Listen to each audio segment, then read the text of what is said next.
ಕನ್ನಡದ ಹಿರಿಯ ಹಾಸ್ಯ ಸಾಹಿತಿ, ವಿಜ್ಞಾನ ಲೇಖಕ, ಪ್ರಸಿದ್ಧ ವೈದ್ಯ ಆದಂತ ಡಾಕ್ಟರ್ ಶಿವರಾಮ್ MBBS ಓದ್ತಾ ಇದ್ರಂತೆ. ಮನೇಲಿ ಬಡತನ, ತುಂಬಾ ಬಡತನ. ಮತ್ತೊಬ್ಬರ ಮೇಲೆ ಹಲ್ಗೆ ಇಂಚಿಕೊಂಡು ನಿಂತ್ಕೊಳ್ಳೋದು, ದಾನ ಕೇಳೋದು ಅವ್ರು ಇಷ್ಟ ಇಲ್ಲ.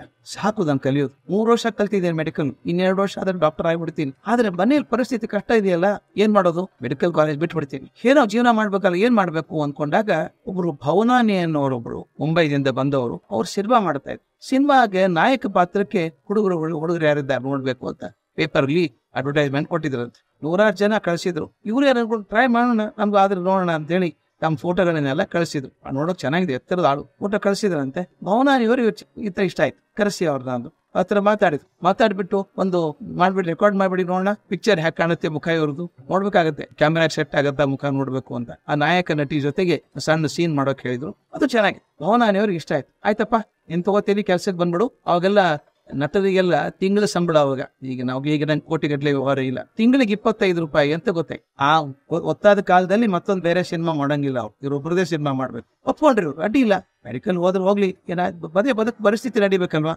25 ರೂಪಾಯಿ ಅದ್ರ ಪರವಾಗಿಲ್ಲ, ತಿಂಗಳಿಗೆ ಜೀವನ ನಡೀತದೆ ಅನ್ಕೊಂಡ್ರು. ಅವ್ರು ಹೇಳಿದ್ರಂತೆ, ಆಯ್ತಪ್ಪ ಸೆಲೆಕ್ಷನ್ ಆಗಿದೆ, ಲೆಟರ್ ಕಳಿಸ್ತೀನಿ, ಬಂದು ತಗೊಂಡ್ಬಿಡು, ಆಮೇಲೆ ಶೂಟಿಂಗ್ ಶುರು ಮಾಡೋಣ ಅಂತ ಹೇಳಿದ್ರು ಭವನಾನಿಯವರು. ಇವ್ರು ಸಂತೋಷವಾಗಿ ಮನೆಗೆ ಹೋದ್ರು. ಮುಂದೆ ಒಂದು ವಾರದಲ್ಲಿ ಪತ್ರ ಬಂತು, ನೀ ನಾಯಕ ನಟ ಅಂತ ನಿಮ್ನ ಆರಿಸಿದೀವಿ, ಬಂದು ಅಪಾಯಿಂಟ್ಮೆಂಟ್ ಆರ್ಡರ್ ತಗೊಂಡು ಹೋಗ್ಬಿಡಿ, ಅಗ್ರಿಮೆಂಟ್ ಸೈನ್ ಮಾಡ್ಬೇಕಲ್ಲ ಅಲ್ಲಿ ಮಾಡುವುದು. ಆ ದಿಲ್ಖುಷ್ ಅಂತ ಹೆಸರು ಆ ಕಚೇರಿಗೆ. ಅಲ್ಲಿ ಹೋದ್ರು ಶಿವರಾಮ್. ಅಲ್ಲಿ ಹೋಗ್ತಾರೆ. ಒಳಗಡೆ TP ಕೈಲಾಸ ಕೂತಿದ್ದಾರೆ, ಕನ್ನಡದ ಖ್ಯಾತ ನಾಟಕಕಾರರು, ಅದ್ಭುತ ಅಸ್ಖಲಿತ ಪ್ರತಿಭೆ ಅದು. ಕೈಲಾಸ ಕೂತಿದ್ದಾರೆ. ಇವ್ರು ನೋಡಿದ್ರು ಶಿವರಾಮನ. ನೀನೇನ್ ಮಾಡ್ತೀವಿ ಇಲ್ಲಿ ಯಾಕೆ ಬಂದ್ಯೋ ಅಂತ ಕೇಳಿದ್ರಂತೆ. ಏನಿಲ್ಲ, ಹಿಂಗ್ ಬಡತನ ಆಯ್ತು, ಕಷ್ಟ ಆಯ್ತು, ನಿಮ್ಗೆ ಗೊತ್ತಲ್ಲ, ಕೈಲಾಸ ಅವ್ರಿಗೆಲ್ಲ ಗೊತ್ತು ಶಿವರಾಮ್ ಬಗ್ಗೆ. ಅದಕ್ಕೆ ನಾನು ಕೆಲ್ಸಕ್ಕೆ ಒಪ್ಕೊಟ್ಟಿದ್ದೀನಿ, ನಾಯಕ ನಟ ಅಂತ ಆರಿಸಿದಾರ ನನ್ನ, ತಿಂಗಳಿಗೆ 25 ರೂಪಾಯಿ ಕೊಡ್ತಾರಂತೆ, ಜೀವನ ನಡೀತದೆ, ಅದಕ್ಕೆ ಅಪಾಯಿಂಟ್ಮೆಂಟ್ ಆರ್ಡರ್ ತೊಗೊಳ್ ಬಂದಿದೆ ಅಂತ.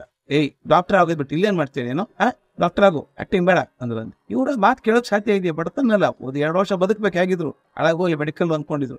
ಆಗ ಅದೇ ಭವನಾನಿ ಮೃಚ್ಛಕಟಿಕ ಅಂತ ಒಂದು ಸಿನಿಮಾ ಮಾಡ್ತಾ ಇದ್ರು. ಅದ್ರ ಶಕಾರನ ಪಾತ್ರ ಮಾಡೋದಕ್ಕೆ TP ಕೈಲಾಸ ಬಂದಿದ್ರು. ಇವ್ರು ಕೂಡಿಸ್ಬಿಟ್ಟು ಒಳಗೆ ಹೋದ್ರು, ಶೂಟಿಂಗ್ ಹೋಗ್ತೀನಿ ಆ ಸೆಟ್ಟಿಂಗ್ ಅಂತ ಹೋದ್ರು. ಆ ಸೀನ್ ಶೂಟಿಂಗ್ ಮುಗಿಸಿ ಬರೋ ಹೊತ್ತಿಗೆ ಆ ಪ್ರೊಡ್ಯೂಸರ್ ಭವನಾನಿ ಅವ್ರು ಹೊರಗೆ ಬಂದ್ರಂತೆ. ಬಂದು ಶಿವರಾಮ್ಗೆ ಹೇಳಿದ್ರಂತೆ, ನೋಡಪ್ಪ ನೀನು ಕೊಡೋಕ್ ಆಗಲ್ಲ, ನಾನು ಅಪಾಯಿಂಟ್ಮೆಂಟ್ ಆರ್ಡರ್ ಕ್ಯಾನ್ಸಲ್ ಮಾಡಿದೆ. ಈ ಮೆಡಿಕಲ್ ಸ್ಟೂಡೆಂಟ್ ಅದು ಗೊತ್ತೇ ಇಲ್ಲಯ್ಯ ನನಗೆ. ಅಲ್ಲಯ್ಯ, ಡಾಕ್ಟರ್ ಆಗುವವನು ಬಂದು ಆಕ್ಟಿಂಗ್ ಮಾಡಕ್ ಬರ್ತೀರೇನೋ, ಡಾಕ್ಟರ್ ಆಗಿ ಹೋಗು. ಅದು ಇದನ್ನ ಕೈಲಾಸ ಹೇಳಿದ್ದಾರೆ, ಅವನಿಗೇನಾದ್ರೂ ರೋಲ್ ಕೊಟ್ರೆ ನಾನ್ ಕೆಲಸ ಮಾಡಲ್ಲ ಅಂತ ಹೇಳಿದ್ದಾರೆ. ಅವ್ರು ಬೇಕಪ್ಪ, ನನಗೆ ಸಿನಿಮಾ ಅರ್ಧ ಆಗಿದೆ, ಅದು ರುಚಿಗಟ್ಟಿಗ, ಅವ್ರು ಬೇಕೇ ಬೇಕು ನನಗೆ, ನಿನ್ ಕೆಲಸ ಕೊಡಲ್ಲ, ಹೋಗುವುದು ಅಂತ ಭಾರಿ ಕೋಪ ನೋಡ್ತೀವಿ ಶಿವರಾಮ್ಗೆ. ಕೈಲಾಸ ಮೊಡೆ ಸಿಕ್ಬಿಟ್ರ. ಅವತ್ತೊಂದಿವ್ ಸಿಗದೆ ಹೋಗಿದ್ರೆ ನಮ್ ಜೀವನನೇ ಬೇರೆ ಅನ್ಕೊಂಡ್ರು. ಕೈಲಾಸ ಮೇಕಪ್ ಎಲ್ಲ ವರ್ಷ ಹೊರಗೆ ಬಂದ್ರ, ಸಿಟ್ಟು ಬಂತೇನೋ ಅಂತ ಕೇಳಿದ್ರು. ಇಲ್ಲ ಅನ್ನೋದು ಹೇಗೆ, ಬರಬೇಕು ಸಿಟ್ಟು ಇದಕ್ಕೆ ಹಾಕ್ಬೇಡ, ಮೆಡಿಕಲ್ ಮೇಲೆ ಹಾಕ್, 2 ವರ್ಷ ಇದೆಲ್ಲ ಮುಗಿಸ್ಬಿಡೋದನ್ನ, ಡಾಕ್ಟರ್ ಆಗ, ಜೀವನ ಆಗತ್ತೆ, ಹಣಕಾಸಿಗೆ ಕಷ್ಟ ಆದ್ರೆ ನೋಡೋಣ, ದಾರಿ ನೋಡೋಣ ಅಂತ ನಾನು ಇರ್ತೀನಿ, ಆದ್ರೆ ಓದೋದನ್ನ ಬಿಡ್ಬೇಡ. ಆದ್ರೆ ಆ ಕ್ಷಣಕ್ಕೆ ಶಿವರಾಮಿಗೆ ಬಹಳ ಕೆಟ್ಟ ಅನ್ಸ್ಬಿಟ್ಟು, ಕೈ ಬಂದಂತ 25 ರೂಪಾಯಿ, ಆಗಿನ ಕಾಲಕ್ಕೆ 25 ರೂಪಾಯಿ ಆದ್ರೂ ಜೀವನ ನಡಿಬೇಕು, ಪರಿವಾರ ನಡಿಬೇಕು, ಹಾಳು ಮಾಡ್ಬಿಟ್ರಲ್ಲ ಕೈಲಾಸಂ ಅಂತ.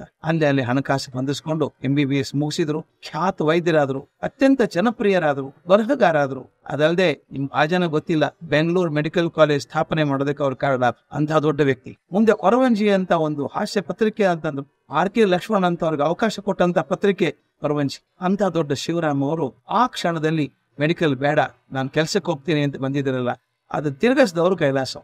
ಆ ಕ್ಷಣಕ್ಕೆ ಕೆಟ್ಟ ಅನ್ಸಿತ್ತು, ಅವ್ರಿಗೆ ತಪ್ಪಾಯ್ತು ಅನಿಸ್ತು, ಕೈಲಾಸಂ ಸಿಗಬಾರ್ದಾಗಿತ್ತು ಅನಿಸ್ತು. ದಯವಿಟ್ಟು ತಿಳ್ಕೊಳ್ಳಿ ಸ್ನೇಹಿತರೆ, ಮನೆಯಲ್ಲಿ ತಂದೆ ತಾಯಿ ಹಿರಿಯರು ಗುರುಗಳು ಹೇಳಿದಂತ ಮಾತಿತ್ತು. ಆ ಕ್ಷಣ ಕೈ ಅನ್ಸುತ್ತೆ, ವಿಷ ಅನ್ಸುತ್ತೆ, ಆದ್ರೆ ಮುಂದೆ 20 ವರ್ಷ ಆದ್ಮೇಲೆ ಆ ಮಾತಿನಿಂದ ನನ್ನ ಜೀವನ ಆಯ್ತು ಅಂತ ಅನ್ಸುತ್ತೆ. ಅದರಿಂದ ಹಿರಿಯರ ಮಾತುಗಳಂತ ಏನಿರ್ತದೆ, ಆ ಕ್ಷಣಕ್ಕೆ ಒಳ್ಳೇದಾಗ್ಲಿಕ್ಕಿಲ್ಲ.